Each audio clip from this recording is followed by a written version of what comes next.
이번 시간에는 18회 사회복지사 1급 국가자격시험의 3교시 3영역 가장 난해하다고 하는 사회복지 법제론의 기출문제를 분석해 보도록 하겠습니다.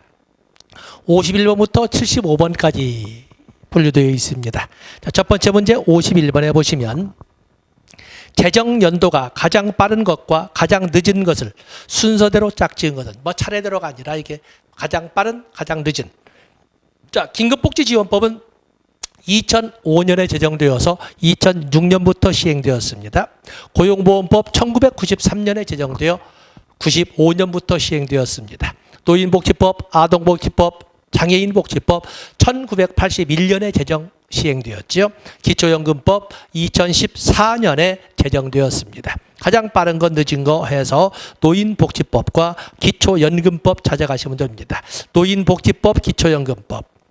디귿번, 니을번. 답은 5번이 되겠습니다.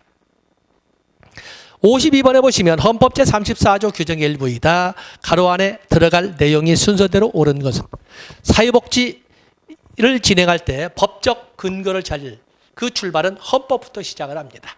물론 사회복지사업법도 사회보장급여법도 또 사회복지에서 많은 법이 있지만 그중에 그래도 출발은 헌법으로 시작해야 되고 헌법 중에 사회권 조항, 근거 조항 그 중에도 34조 반드시 보셔야 됩니다. 국가는 사회보장, 사회복지 증진에 노력하려고 물진다. 제34조 2항의 내용이 들어있습니다. 신체장애자 및 질병, 노령, 기타의 사유로 생활 능력이 없는 국민은 법률이 정하는 바에 의하여 국가의 보호를 받는다. 그냥 기계처럼 34조 6개의 항은 가지고 가셔야 되겠습니다. 답은 4번이 되겠습니다. 53번에 보시면 법령 제정에 관한 헌법의 내용으로 옳은 것은 국무총리는 총리령을 발할 수 없다? 틀린 거죠. 이건 뭐 말이 안 되는 거군요. 당연히 우리는 헌법 밑에 성문 법원을 가지고 있는 헌법 밑에 법률이 그리고 법률 밑에 명령이 존재를 하는데 대통령이 발하는 시행령과 총리와 각부 장관이 발하는 부령, 시행규칙이라고 합니다. 이렇게 존재를 합니다. 당연히 총리는 총리령을 발할 수 있고 그리고 각부 행정기관의 장은 부령을 발하면 장은 부령을 발할 수가 있습니다. 지방자치단체의 장은 부령을 발할 수 있는 것이 아니라 자치법규 중에 규칙을 제정할 수가 있는 거지요. 그렇기 때문에 이건 다른 겁니다. 정부는 법률안을 제출할 수 없다? 아니죠. 헌법 규정에 의해서 국회의원과 정부는 법률안을 제출할 수 있습니다. 법률안은 국무위의 심의를 거쳐야 된다. 그렇죠?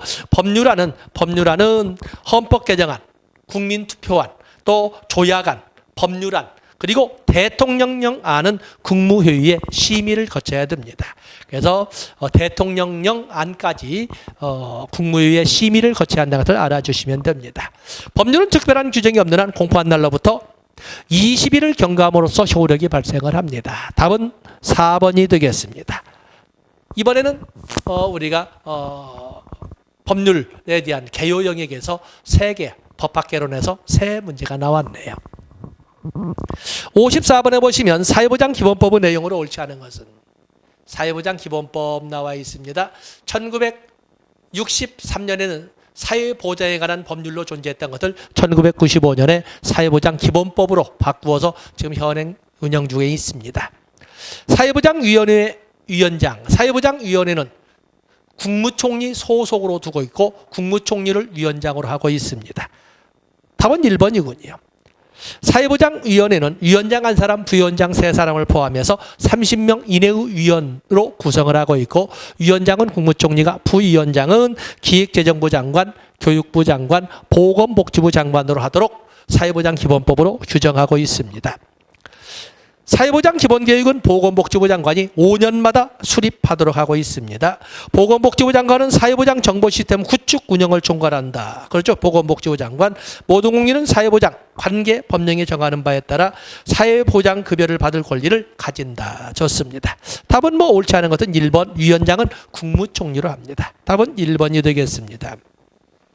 아래를 보시면 55번에 사회보장 기본법상 사회보장제도의 신설 또는 변경에 따른 협의 조정에 관한 내용으로 옳지 않은 것은 국가와 지방자치단체는 기존 제도와의 관계, 사회보장 전달 체계와 개정 등에 미치는 영향 등을 사전에 충분히 검토해야 된다. 뭐 당연하겠죠. 지방자치단체장은 국무조정실장과 협의해야 된다? 아니죠. 바로 이런 것처럼 신설, 사회보장 제도의 신설이나 변경에 관한 협의에서 지방자치단체 의장은 보건복지부 장관과 협의를 해야 됩니다. 중앙행정기관의장은 보건복지부 장관과 협의해야 된다. 그래서 중앙행정기관의장도 보건복지부 장관과 협의를 해야 된다. 국가와 지방자치단체는 사회보장 급여가 중복 또는 누락되지 아니하도록 하여야 한다. 중앙행정기관의 장은 협의에 관련된 자료 수집, 조사, 분석에 관한 업무를 사회보장 정보원에 위탁할 수 있다. 19유에서는 바로 여기 위탁, 중앙행정기관의 장이 또는 지방자치단체의 장, 중앙행정기관의 장이나 자치행정, 지방자치단체의 장은 새로운 업무 수행을 위하여 필요한 어떤 자료 수집이나 조사 분석을 하기 위해서는 이 업무를 위탁할 수가 있는데, 위탁할 수 있는 것은 지금 문제에 나온 것처럼 사회보장 정보원에도 위탁할 수 있지만 정부 출연 연구기관에도 위탁할 수 있고 대통령령을 정하는 전문기관이나 단체에도 위탁할 수가 있습니다. 그래서 이런 내용, 여기서 옳지 않은 것은 답은 2번이 되겠습니다. 페이지를 넘어가 보시면 56번에 사회보장급여의 이용 제공 및 수급권자 발굴에 관한 법률상 사회보장정보원에 관한 내용으로 옳지 않은 것은 사회보장정보원 가지고 갑니다. 사회보장정보원은 법인으로 합니다. 정부는 사회보장정보원의 설립에 필요한 비용을 출연할 수 있습니다. 사회보장정보원의 운영에 필요한 비용은 정부가 지원할 수 있으며 정보 이용자가 지불하는 부담금으로 충당을. 정부가 위에 있는 것처럼 정부는 설립에 필요한 비용도 출연할 수 있고 그리고 운영에 필요한 비용도 역시 지원할 수가 있습니다. 답은 3번이군요. 사회보장정보원에 관하여 이 법에도 규정한 사항 이외에는 민법상 재단법인에 관한 규정을 준용한다. 사회보장정보원의 임직원은 직무상 알게 된 비밀을 다른 용도로 사용하여서는 아니 된다. 뭐 당연한 거 아니겠습니까? 그래서 설립에 필요한 비용도 운영에 필요한 비용도 정부가 지원할 수 있습니다. 다음에 57번을 보시면 사회보장 급여의 이용 제공 및 수급권자 발굴에 관한 법률상 사회복지 전담 공무원에 관한 내용으로 옳지 않은 것을 모두 고르면 시군구 읍면동 사회복지 전담 공무원을 둘 수 있고 시도에는 기억은 무조건 틀린 거군요. 사회복지 전담 공무원은 종래에는 사회복지사업법에 법적 근거가 있었습니다만은 이제는 이 사회복지 전담 공무원의 법적 근거는 사회보장급여법, 사회보장급여의 이용 제공 및 수급권자 발굴에 관한 법률에 근거를 두고 있습니다. 사회복지 전담 공무원은 시도, 시군구, 읍면동 사회보장 전담기구에 두도록 규정하고 있습니다. 틀린 거죠. 사회복지 전담 공무원은 사회복지사업법에 따른 사회복지사 자격을 가진 사람을 한다. 그렇기 때문에 사회복지 전담 공무원은 본래 응시 자격이 사회복지사 자격을 가진 사람으로 규정을 하고 있습니다. 그래서 사회복지, 그렇기 때문에 당연하고 시도지사, 그래서 시도지사 및 시장 군수구청장은 지방공무원 교육훈련법에 따라 사회복지 전담 공무원의 교육훈련에 필요한 시책을 수립 시행해야 된다. 기억본을 통해서도 알고 있는 것처럼 시도, 시군구, 읍면동 사회보장사무 전담기구라고 하는 것처럼 사회복지 전담기구는 지방공무원입니다. 그렇기 때문에 당연히 이 지방공무원은 지방공무원 교육훈련법 규정을 따른다가 되겠습니다. 그래서 거기 보면 필요한 시책을 수립 시행하여야 한다. 이렇게 되어 있는데 여기서 옳지 않은 것은 뭘까? 옳지 않은 것. 답은 기억번이 되겠죠. 시도, 시군구, 읍면동 사회보장사무 전담기구에 둡니다. 답은 옳지 않은 것은 기억번이 틀렸습니다. 다음에 밑에 58번에 보시면 사회복지사업법에서 열거하고 있는 사회복지사업 관련 법률에 해당되지 않는 것은 거기 보면은 사회복지사업법 제2조에 보면 사회복지사업 관련 법률이 쭉 나열되어 있고 그 영역이 자꾸 넓어지다 보니까 최근에는 대통령령으로 정하는 법률로 이렇게 해서 좀 함축적으로 정리를 했습니다. 전에도 여러 차례 설명을 했지만 사회복지사업법상 사회복지사무 관련 법률에는 있는 것도 많지만 없는 것이 더 많죠. 그중에 대표적으로 사회보험 관련 법률은 없습니다. 5대 사회보험 관련 법률 있지요. 국민연금법, 건강보험법, 산재보험법, 고용보험법, 노인장기요양보험법. 또 그러면 고용보험과 산재보험에 관련된 보험료 징수법 없습니다. 그런가 하면 4대 직영연금에 관한 법률도 없습니다. 공무원연금법, 군인연금법, 사립학교 교직원연금법, 별정우체국법에 관한 것도 없고 국민연금과 직영연금 연계에 관한 법률도 여기에는 없습니다. 자, 그런 거 보시면 아동복지법, 노인복지법, 입양특례법, 국민건강보험법은 사회보험 관련법이 아니겠습니까? 사회보험 관련법은 없습니다. 답은 4번이 되겠어요. 자, 오른쪽 면을 보시면 59번에 사회복지사업법상 사회복지시설의 운영위원회에 관한 내용으로 옳은 것은 사회복지시설의 장은 운영위원이 될 수 없다. 사회복지시설의 운영위원으로서는 시설의 장, 시설 종사자 대표, 그 다음에 시설 거주자 대표, 시설 거주자 보호자 대표. 그런가 하면 사회복지 업무 담당 공무원, 또 지역 주민, 공익단체 추천자 등등등을 그 위원으로 할 수가 있습니다. 그래서 사회복지시설의 운영위원회는 시설의장은 당연히 포함되고 시설 그 종사자 대표도, 시설 거주자 대표도, 시설 거주자 보호자 대표도 다 포함이 됩니다. 운영위원회 위원은 시설의장이 위촉을 한다. 운영위원회 위원은 시장 군수구청장이 임명하거나 위촉을 합니다. 시설 거주자 대표 운영위원 될 수 있죠. 시설의 장도, 시설 종사자 대표도, 시설 거주자 대표도, 시설 거주자 보호자 대표도 다 운영위원 될 수 있습니다. 운영위원회는 시설 운영에 대한 의결권을 갖는다. 사회복지시설의장은 시설 운영에 관한 사항을 심의하기 위하여 운영위원회를 두는 겁니다. 운영위원회 법적 성격은 심의기구지 의결기구가 아닙니다. 시설 거주자 보호자 대표는 운영위원이 될 수 있습니다. 답은 5번이 되겠습니다. 60번에 보시면 사회복지사업법상 사회복지법인에 관한 내용으로 오는 것. 사회복지법인은 뭐 사회복지법인, 사회복지시설, 사회복지협의회 무조건 나오는 거 아니겠습니까? 사회복지법인 허가자는 시도지사가 됩니다.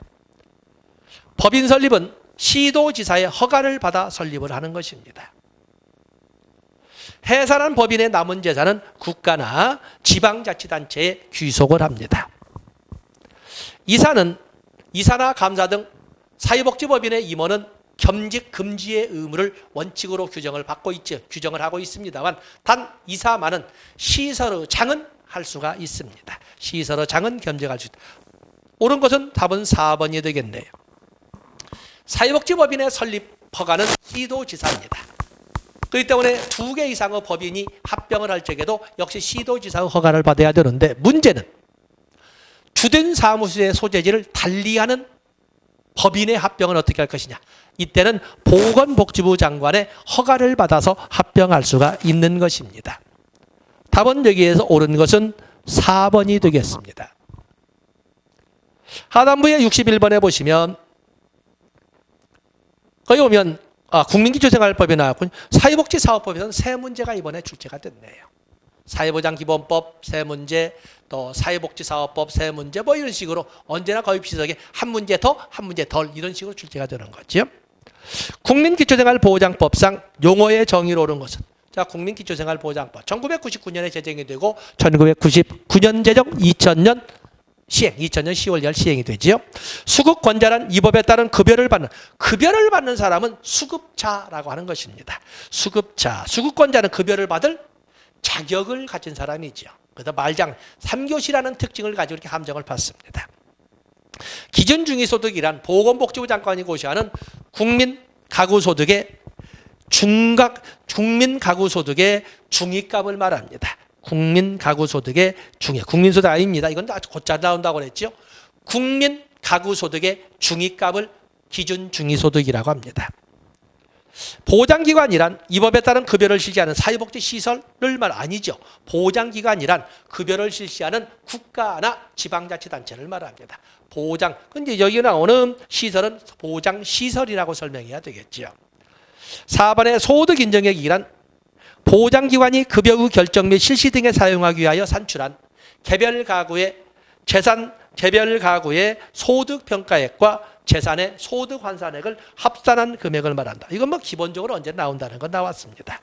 최저생계비란 국민이 쾌적한 문화생활을 유지하기 위하여 아니죠. 국민이 건강하고 문화적인 생활을 유지하기 위하여 필요한 적정선이 아니라 최소한의 비용을 말합니다. 최소한의. 그래서 5번도 이렇게 출제할 수가 있군요. 5번. 답은 4번이 되겠습니다. 자, 페이지를 넘어가 보시면 62번이 나와 있습니다. 62번에 여러분들이 보시면 국민기초생활보장법상 자활 지원에 관한 내용으로 옳지 않은 것은 보장기관은 급여를 실시하는 국가나 지방자치단체 말이지요. 자활 지원 사업의 원활한 추진을 위하여 자활기금을 적립한다. 보장기관은 지역 자활센터의 국유, 공유재산의 무상 임대 지원을 할 수 있다. 보장기관은 수급자 및 차상위자가 자활에 필요한 자산을 형성할 수 있도록 재정적인 지원을 할 수 있다. 보장기관은 수급자 및 차상위자의 자활 촉진에 필요한 사업을 수행하기 위하여 법인 등의 신청을 받아 지역 자활센터를 지정할 수 있다. 지정사항인데 지역 자활센터는 지정사항. 수급자 및 소득 인정액이 기준 중위소득의 100분의 70 이상인 자는 상호 협력하여 자활기업을 설립 운영할 수 있다. 자활기업을 설립 운영 아니죠. 여기는 차상위 계층에 대한 이것이기 때문에 이 자활기업을 설립 운영할 수 있는 사람은 수급자 및 차상위자가 상호 협력하여 설립할 수 있습니다. 그런데 차상위자란 말을 빼고 차상위자의 개념은 뭐예요? 대통령령에 의해서 차상위자라는 것은 소득 인정액이 기준 중위소득의 50% 이상인 사람을 말하고 있습니다. 때문에 70이 아니라 50이란 말로 바꿔주시면 되겠습니다. 답은 5번이 되겠어요. 63번에 보시면 기초연금법의 내용이다. 가로 안에 들어갈 숫자가 순서대로 옳은 것은 보건복지부 장관은 선정 기준액을 정하는 경우 65세 이상인 사람 중 기초연금 수급자가 100분의 70 수준이 되도록 선정 기준액을 정하도록 하고 있습니다. 본인과 그 배우자가 모두 기초연금 수급 권자인 경우에는 각각의 기초연금액의 몇 퍼센트를 20%를 감액하여 지급하도록 하고 있습니다. 100분의 20에 해당하는 금액을 감액한다. 답은 3번이 되겠습니다. 오른쪽 면에서 64번 보시면 긴급복지지원법의 내용으로 옳지 않은 것은 2005년에 제정하고 2006년부터 시행되었던 5년짜리 한시법 아니었습니까? 그러다가 4년짜리 2009년에 개정을 해서 영구법으로 바뀌어진 법입니다. 주거지가 불분명한 자도 긴급지원 대상자가 될 수 있죠. 그래서 주거지가 불분명한 경우에는 지원 요청이나 신고를 받은 시장군수구청장이 지청장이 이렇게 해서 거기 지정을 하면 됩니다. 지원을 하면 되는 거죠. 국내에 체류하는 모든 외국인은 긴급지원 대상자가 될 수 없다? 아니죠. 외국인도 지원 대상자가 될 수 있습니다. 그래서 대통령령으로 정하는 경우에는 긴급지원 대상자가 된다라고 규정하고 있습니다. 그러니까 모든이란 말이 틀린 거군요. 3번에 위기 상황에 처한 사람에게 일시적으로 신속하게 지원하는 것을 기본원칙으로 한다. 기본원칙 나와 있습니다. 일시적으로 신속하게. 누구든지 긴급지원 대상자를 발견한 경우에는 관할 시장 군수구청장에 신고하여야 한다. 당연한 것이고 국가 및 지방자치단체는 위기 상황에 처한 사람에 대한 발굴 조사를 연 1회 이상 정기적으로 실시하여야 한다. 자, 5번도 역시 우리가 또 한 번 출제를 주는 영역 아니겠습니까? 보통 우리가 조사, 실태 조사 하면 3년이 기본적으로 하는데 여기 긴급 위기 상황에 처한 사람에 대한 발굴 조사는 연 1회 정기적으로 실시하도록 이렇게 되어 있습니다. 이 자체는 중요한 문제가 되겠습니다. 답은 2번이 되겠습니다. 65번에 보시면 국민건강보험법상 요양급여에 해당되지 않는 것은 우리가 사회복지에 관련된 법률에서 요양급여란 말이 두 번 나오는데 하나는 국민건강보험법 또 하나는 산업재해보상보험법에 요양급여가 나옵니다. 그래서 똑같은 요양급여란 용어를 가지고 출제를 했다 하더라도 구별은 어디에서 한다? 국민건강보험에서는 예방이란 단어를 사용을 합니다. 그러나 산재보험은 이미 업무상 사유로 인하여 재해가 발생해 버린 이유의 문제이기 때문에 예방이란 말은 논리적으로 맞지 않고 예방이 없는 대신 뭐가 있다? 간병이란 말이 나옵니다.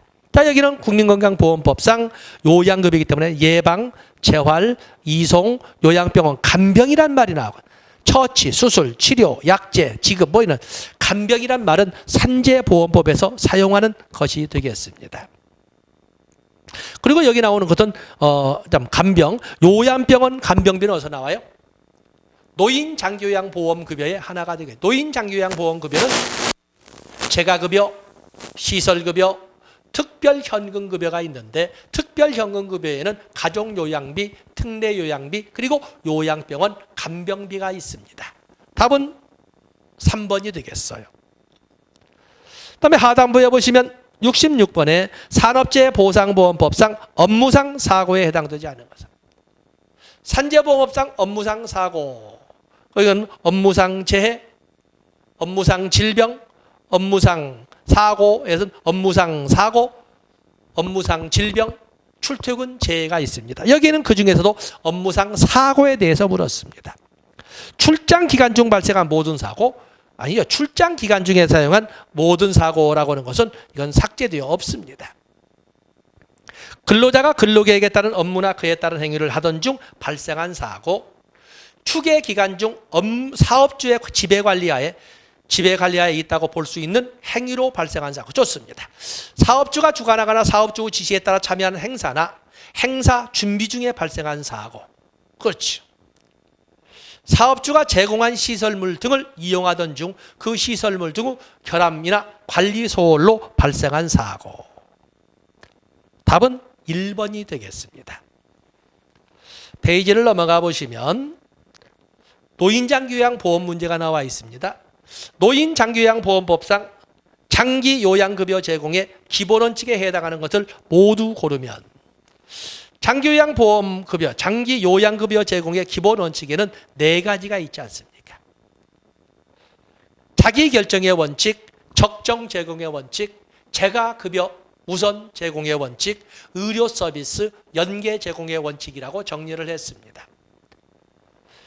거기 보시면 노인 등의 심신 상태나 건강 등이 악화되지 아니하도록 의료 서비스와 연계하여 이를 제공한다. 의료 서비스 연계 제공의 원칙이 나와 있고 노인 등이 자신의 의사와 능력에 최대한 자립적으로 일상생활을 수행할 수 있도록 제공하여야 한다. 자기 결정의 원칙이 나와 있습니다. 노인 등이 가족과 함께 생활하면서 가정에서 장기 요양을 받는 재가급여를 우선적으로 제공하여야 한다. 재가급여 우선 제공의 원칙 나와 있습니다. 노인 등의 심신상태, 생활환경, 노인 등 및 그 가족의 욕구 선택을 종합적으로 고려하여 필요한 범위 안에서 이를 적정하게 제공하여야 한다. 적정 제공의 원칙. 기본 원칙은 해마다 나온다고 할 정도로 그냥 기본적으로 내가 자기결정의 원칙, 적정 제공의 원칙, 재가급여 우선 제공의 원칙, 의료 서비스 연계 제공의 원칙이라고 이렇게 용어를 규격화해서 여러분들이 숙지해 놓으셔야 되겠습니다. 여기에서 원칙에 해당하는 모든 것은 답은 5번이 되겠습니다. 68번에 보시면 고용보험법의 내용으로 옳은 것은 1993년에 법률로 제공되고 1995년부터 시행되었는데 고용노동부 장관은 보험사업에 대하여 3년마다 평가를 한다. 물론 사회복지시설에 대해서는 3년마다 평가라는 사회복지시설 평가가 있습니다만 이건 고용보험 사업에 대한 평가입니다. 고용보험 사업에 대한 평가는 상시적으로 체계적인 평가를 해야 돼. 상시적입니다. 상시적으로. 국가는 매년 보험 사업에 드는 비용의 20%를 비용의 일부를 일반 회계에서 부담해야 됩니다. 특별 회계가 아니라 일반 회계에서 부담해야 합니다.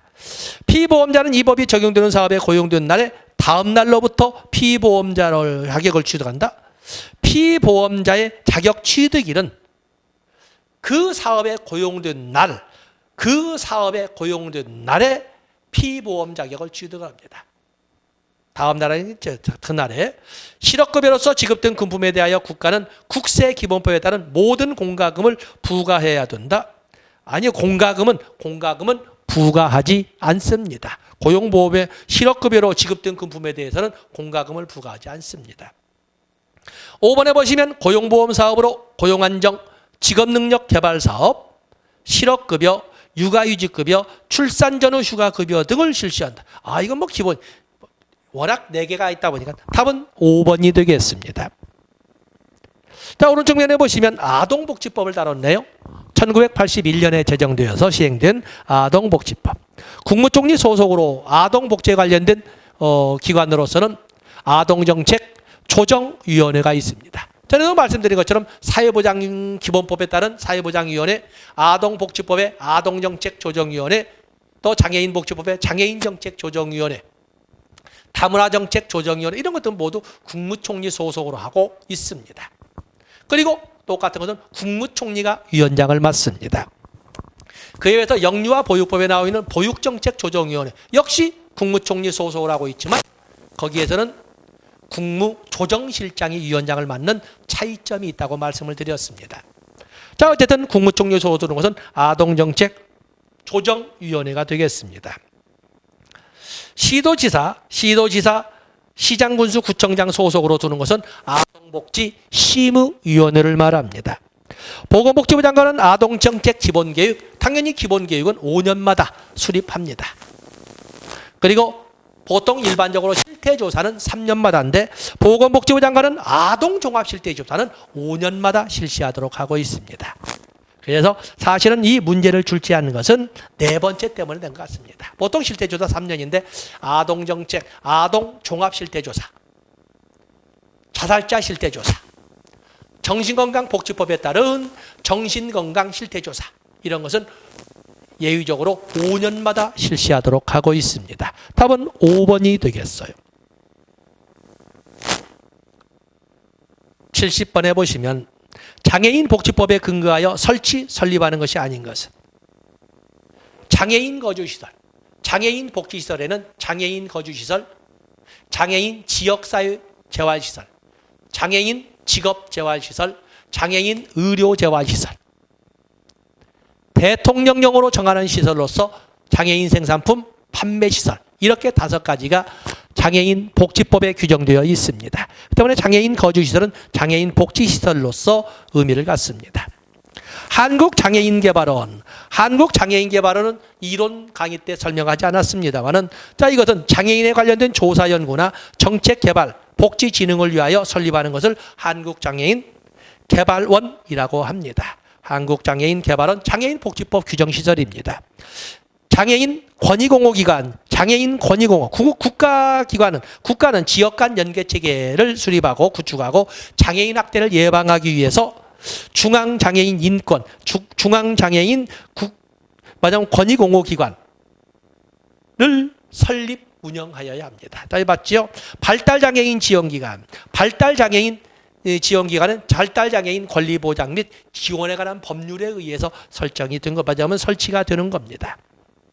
그래서 여기는 좀 더 그렇지만 아마 이 문제의 의미를 두는 것은 발달장애인 권리보장 및 지원에 관한 법률도 사회복지사업법, 사회복지 관련 법률의 하나로 들어와 있기 때문에 거기를 앞으로는 출제하겠다 이런 의도를 보여준 것입니다. 그래서 발달장애인 권리보장 및 지원에 관한 법률도 사회복지사업법에 포함된 내용이 됩니다. 답은 4번이 되겠어요.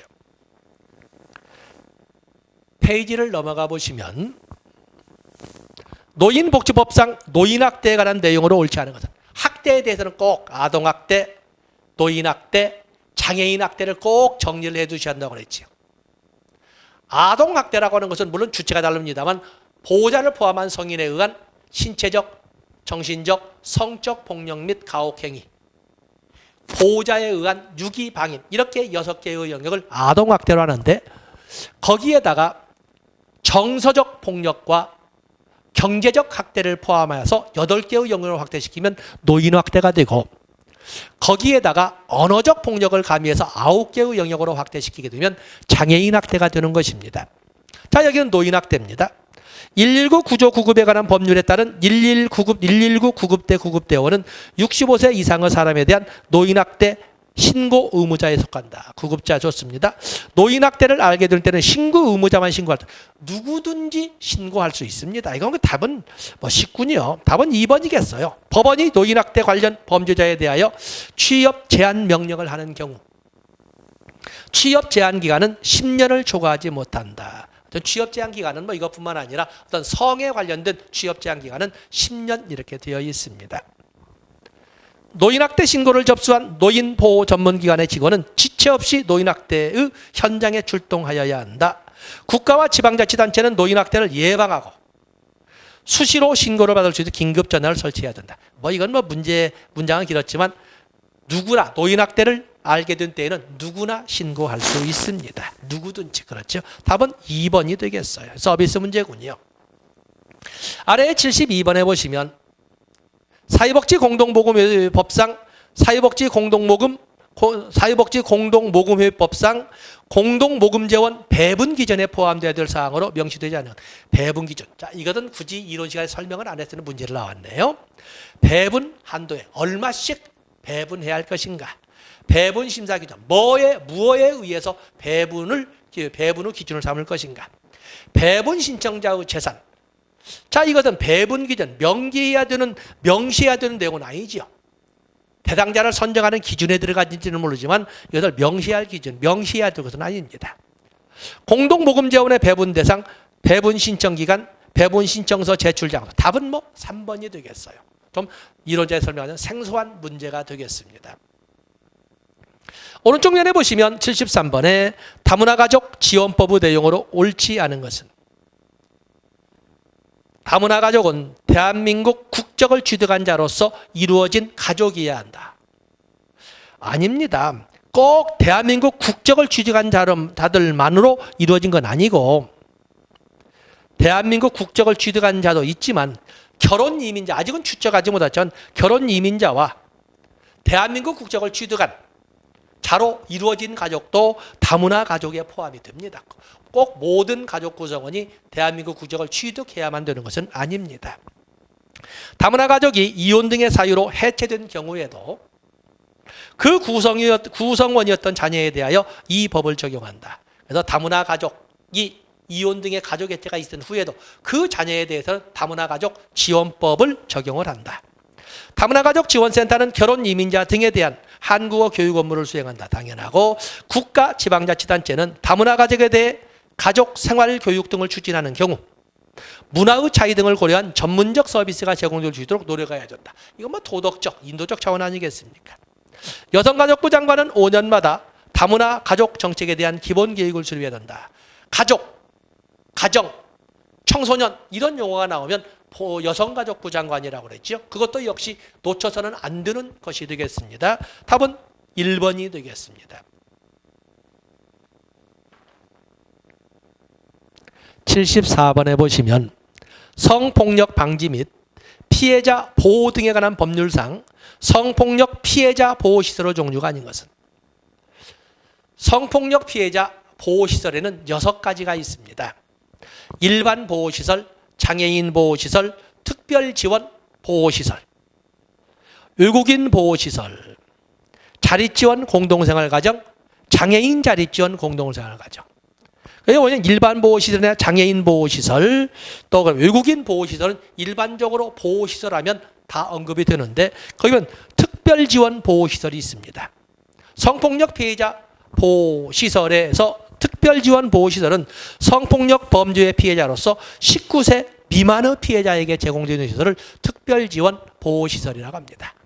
그리고 공동생활가정에는 자립지원 공동생활가정과 장애인 자립지원 공동생활 장애인 자립지원 공동생활시설과 장애인 자립시설 공동생활시설로 이렇게 두 개로 나눠져서 6개로 되어 있습니다. 자, 이번 기출문제를 통해서 정리해 놓으셔야 됩니다. 마지막 문제인 75번에 보시면 가정폭력 방지 및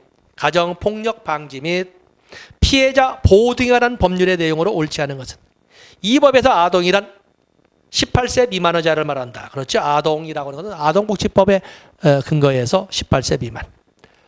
국가인권위원회 위원장은 3년마다 가정폭력에 대한 실태조사를 해야 된다. 가족, 청소년이란 용어가 나오면 주관자는 여성가족부 장관이라고 그랬습니다. 때문에 여기 인권위원회 위원장 또는 보건복지부 장관이 아니라 여성가족부 장관은 3년마다 가정폭력에 대한 실태조사를 하여야 합니다. 옳지 않은 건 답은 2번이군요. 시도지사는 외국어 서비스를 제공하는 긴급전화센터를 따로 설치 운영하여야 한다. 운영할 수 있다. 지방자치단체는 가정폭력 관련 상담소를 외국인, 장애인 등 대상별로 특화하여 운영할 수 있다. 좋습니다.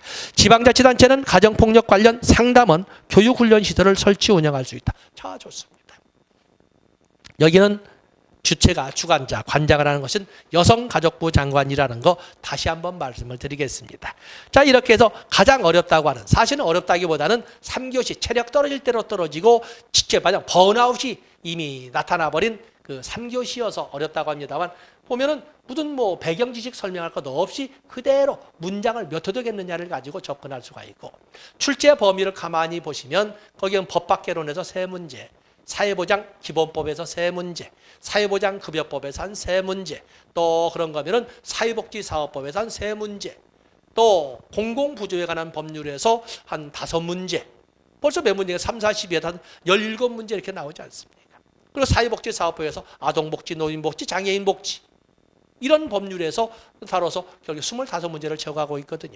모든 법률을 다 공부하고 싶으시겠고 또 강의하는 저의 입장에서는 아니 다룰 수 없겠지만 그러나 여러분들이 하실 적에는 그 중에서도 다른 과목에도 개수를 가져오지 않는다는 생각만 가지시고 저를 따라오시면은 가장 어렵다고 하는 3교시 그 중에서도 3영역 쉽게 해결할 수 있습니다. 이번처럼 내년에도 나올 겁니다. 자, 여기까지 하겠습니다. 고맙습니다.